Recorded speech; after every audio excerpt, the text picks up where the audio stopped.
Provinsi Sumsel mendapatkan dana daftar isian pelaksana anggaran atau DIPA tahun 2023 dari pusat sebesar 13,9 triliun rupiah. Sementara Provinsi Jambi mendapatkan dana DIPA sebesar 21,69 triliun rupiah. Artinya DIPA Jambi lebih besar dari Sumatera Selatan. Saat disinggung mengenai hal ini, Gubernur Sumsel Herman Deru menyampaikan itu ada rumusnya. Dan karena pendapatan asli daerah Sumsel jauh lebih besar dibandingkan Jambi. Atas pemberian yang dinilai jauh lebih besar ke Jambi tersebut, tidak juga membuat kita iri. Karena pendapatan asli daerah Sumsel lebih besar dari Jambi, jadi itulah yang namanya perimbangan. Jadi kita punya PAD jauh lebih besar dari Jambi, jadi dia dengan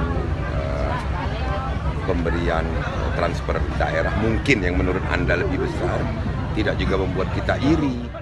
Tim Liputan Sriwijaya TV.